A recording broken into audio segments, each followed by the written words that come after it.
Hi, I'm Low Rise Diaries, and today I'm going to be telling you about a band that I really enjoy. I really like listening to their music. So that band is Waterparks.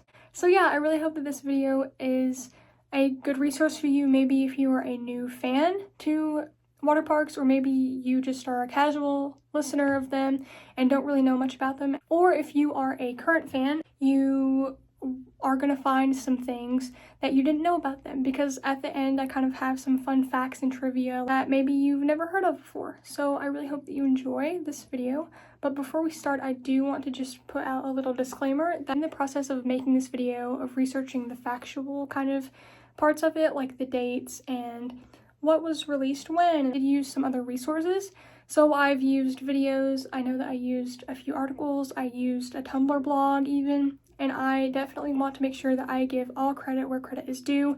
And so I'm going to be linking every single one of those articles, videos, blog, all of that down in the description below with titles, so you know exactly where to find something if you'd like to learn more from those resources as well. Without further ado, let's just jump into it.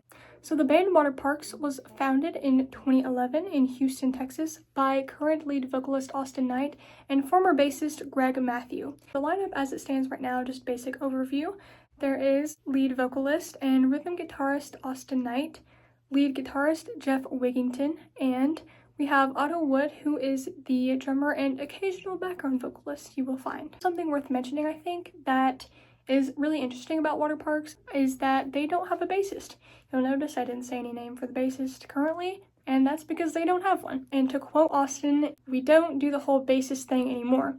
We tried it, but it's just not really worth the trouble. Okay, so the band debuted with the single I Was Hiding Under Your Porch Because I Love You on July 27th, 2011.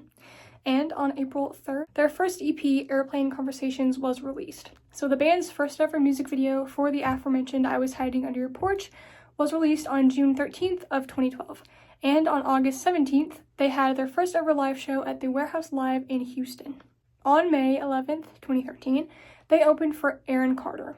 The way that they got this gig is a little less than honest, I'll say, and I will link the interview as I mentioned down below, but there's an interview where Austin claims that he told the promoter we could sell way more tickets than we could. So nonetheless, the band did book the gig, and there's even still a video on YouTube that's up today, that once again, link it down below, that they kind of vlog.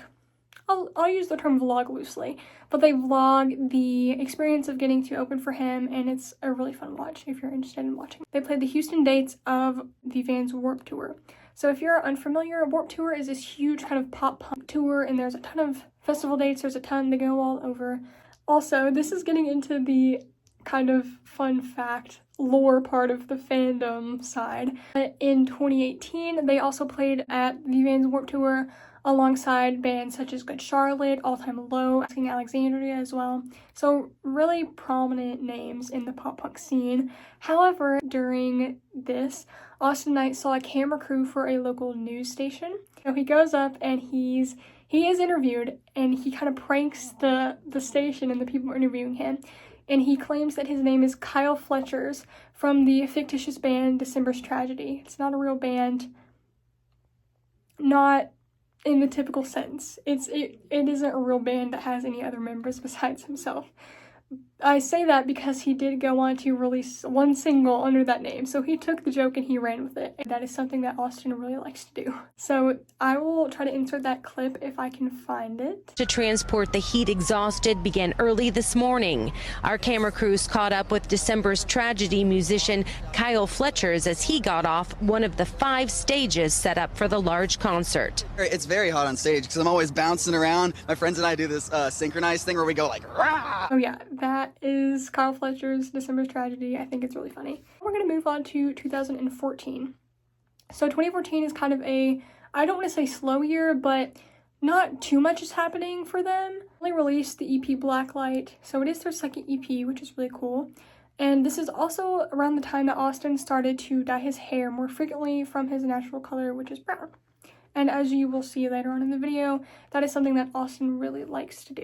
So now we're going to move on to 2015. So in 2015, this is kind of where their notoriety maybe is starting to ramp up a bit.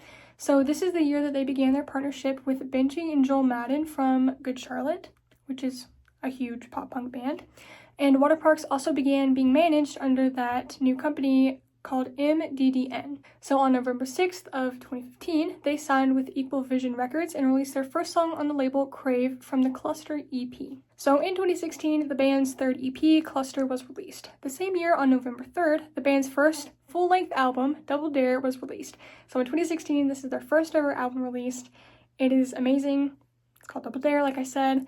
And the first single off of this album was Stupid for You. Then in 2017, the band released a number of music videos for the songs off of Double Dare, such as Gloom Boys and 21 Questions. There's a few more, but those are kind of maybe the big ones and the ones that came out first. And their first single, post Double Dare, was Blonde, and also Lucky People. And so now they're starting to bridge the gap in 2017 between Double Dare and their new album. In 2018, their second full-length album, and my personal favorite to date, Entertainment, came out on January 26th. So they released quite a few music videos, once again, to celebrate the release of Entertainment, and they also toured with artists like The Maine.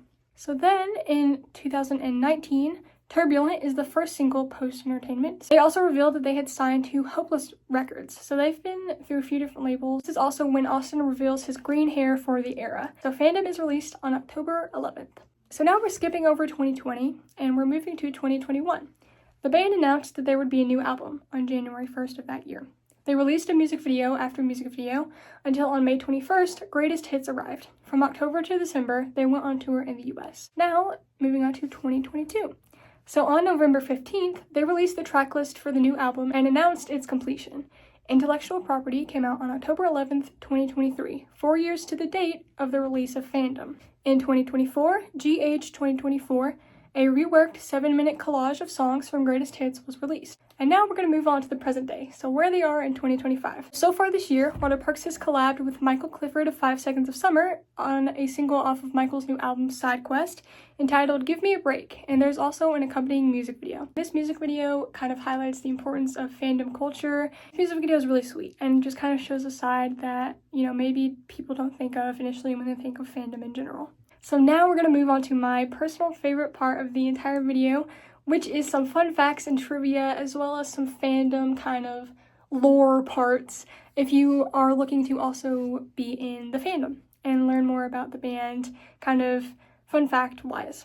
So first off, if you haven't noticed, starting with Airplane Conversations and excluding all of the singles in between, the band's discography is in alphabetical order. So that order currently stands: Airplane Conversations, Blacklight, Cluster, Double Dare, Entertainment, Fandom, Greatest Hits, and Intellectual Property. They skipped over H. I don't know why they skipped over H. Ask Austin, not me. But everything else besides that is in alphabetical order. Austin is the only member of the band who doesn't have a nose ring. He's referenced this a few times through different media outlets.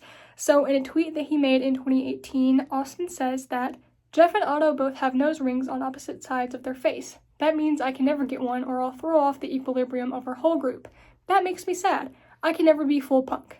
And I think that's pretty funny. Then in See You in the Future, which is a song off of Greatest Hits, and we'll get into why it's called that later, there is a line that says, I'm Jeff and I'm Otto, nose ringing it, which I think is hilarious. Into the reason why See You in the Future is called that. So it was originally called See You in the Future.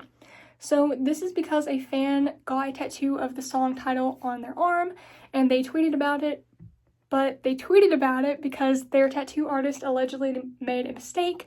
So their tattoo instead read See You in the Future, and they tweeted about it. They were super upset, and Austin actually saw that person's original tweet, and he changed the song title on all platforms. So whenever it is referenced, any platform you go to listen to it on, it is called See You in the Future. Another aspect of Austin's appearance is that Austin dyes his hair very frequently, but something really interesting is that he dyes it a new color every single time that there's a new album coming out or that it is about to come out. So he even did a collaboration with Manic Panic Hair Dye, which is a brand, you can get it at Hot Topic, I know, called Night Bright Purple in 2018 to kind of promote and celebrate the release of Entertainment, which is their second full-length studio album. So now we're getting into the fun stuff. So this is probably one of my favorite kind of jokes in the fandom because it's just so outlandish, but it's so funny. So there's a running joke in the fandom that because of Otto's lack of any presence on social media, he doesn't have Instagram, he doesn't have Facebook, Snapchat, none of that. He doesn't have any social media.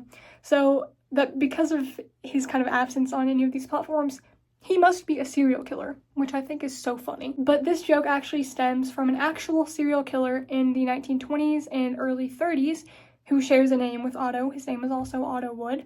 And he was like a bank robber. He did train heists. He did all kinds of stuff. But because they have the same name, people kind of just linked them together. And the band, especially Austin, loves to just nail this into the ground. And I feel so bad for new members of like the fan base because they're like, I just started liking this band and now one of their members might be a serial killer. But that's not true, unfortunately. I hate to burst your bubble. But because this rumor was so prevalent and because Austin especially is so like incessant about drilling this into the ground, it made local news. I'll try to find the article or like the video clip of it, but I know that I saw like a Reddit post and they're like, Otto Wood was on the news for being a serial killer. Like, it's insane. It's crazy. So next we have, I'm getting back to the bassist thing that I mentioned in the beginning of this video. The bassist for pop punk giant My Chemical Romance, Mikey Way, played bass on a few of the songs for the Cluster EP. I know that he played bass for Crave. I'm not sure about the other, I think there were two. But yeah, so they kind of met, had a conversation, and now he played bass for them in their early days, which is crazy. So now we're moving on to number 8. So in addition to being a musician, Austin also developed and runs his own clothing line called High Def. And he launched this in 2021. So I do want to preface that this is not like Waterparks merch. It's his own original designs that he created and established. The brand sells clothing, pants, sweaters, etc. They have also started recently selling fragrances, which is very cool. And he also does pop-ups and things like that. So the last kind of fun fact that I have for us today is that they have opened for huge bands in the scene, such as Sleeping with Sirens in 2016 and My Chemical Romance in 2022. So yeah, that is the video. I hope that you enjoyed it. I hope that if you're a new fan, you learned something new. And even if you're an old fan, you learned something new. Let me know down below if you would like more of these videos, give me more bands to do this with. And if you enjoyed this video, please make sure to leave it a like. And yeah, subscribe if you liked it. And I'll see you in the next one. Bye. I don't remember any of this. He was talking to this one girl and he's like, you're like a mermaid. And we're like, dude, you gotta lay down. So